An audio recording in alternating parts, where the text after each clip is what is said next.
precisamente aquilo que o Zé disse, que é a necessidade das crianças sair da era mais tecnológica, e venho falar um bocadinho de histórias, porque eu acredito muito no potencial das histórias. E lanço-vos aqui algumas questões.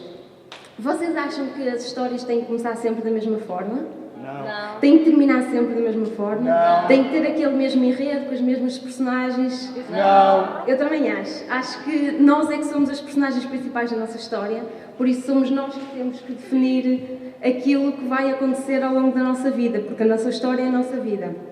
É claro que nem sempre com finais felizes, nem sempre tudo é um mar de rosas, mas há sempre momentos de drama, de amor, de felicidade, e eu acho que nós temos que ter a capacidade de fazer sobressair esses em detrimento daqueles menos bons que todos temos. Eu não digo que temos que não temos que nos desligar do passado, eu digo que temos que o recordar com carinho, aprendermos com ele, mas nunca nos esquecermos quem são os nossos criadores e contadores de histórias.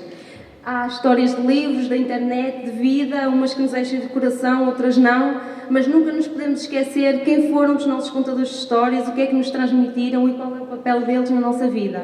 E é essa pergunta que eu quero lançar aqui. Antes eram os avós, que nós nos sentávamos ao colo deles e sonhávamos com eles. Isso aconteceu comigo em criança, agora também aconteceu comigo.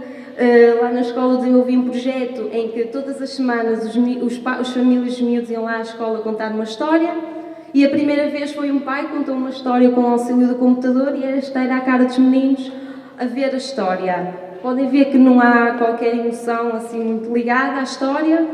Isto era o que lhes apetecia fazer ao computador, porque eles apenas viam a história a mexer e aquilo não lhes transmitia nada.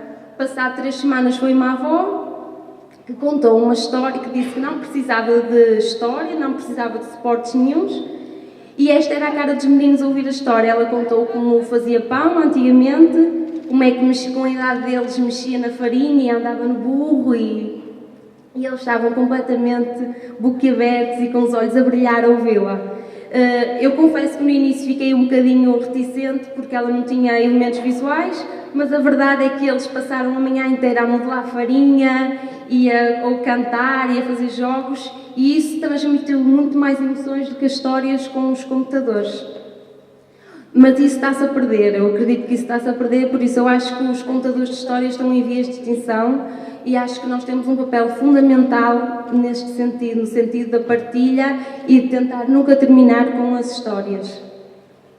Por isso é que eu quero muito conhecer o mundo, ouvir muita coisa, sentir, conhecer muitas pessoas, culturas, viajar, para depois então, quem sabe, poder ser uma contadora de histórias. E vocês? Também? Mas para isso nós precisamos de uma audiência, alguém que nos queira ouvir, alguém que esteja disposto e motivado para nos ouvir. E isso às vezes é o mais difícil.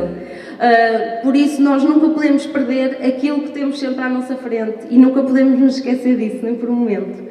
Aconteceu comigo também na escola, em que nós estávamos a falar sobre as vindimas e começámos a desenhar, mas eu não sentia que eles estavam tão entusiasmados como eu nesse momento. Então foi então que eu falei com o meu pai e ele me fez uma caixa para os miúdos poderem espremer as uvas e sentir a vindima mesmo, o espírito. E podem ver como é que eles estavam felizes a fazê-lo. A verdade é que às vezes não é sem o espírito que eles conseguem chegar lá, e acredito que está nas nossas mãos continuarmos a contar e a criar histórias, não só contar, mas também criar. Seja como avós, tios, primos, vizinhos, acho que nós temos sempre esse papel de partilha, de passagem de testemunho. Eu acredito que nós nunca devemos deixar o testemunho ficar na nossa mão. Devemos agarrá-lo com muita força e não deixar cair, ficar com ele e depois passá-lo para outra pessoa. E acredito também que as histórias têm gente dentro.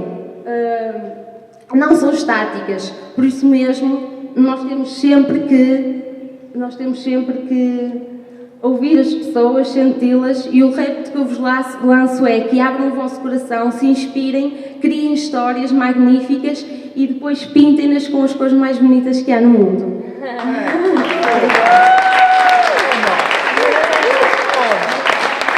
Deixo aqui os meus que se vocês me quiserem contar uma história ou qualquer coisa, espero ter-vos inspirado. Obrigada.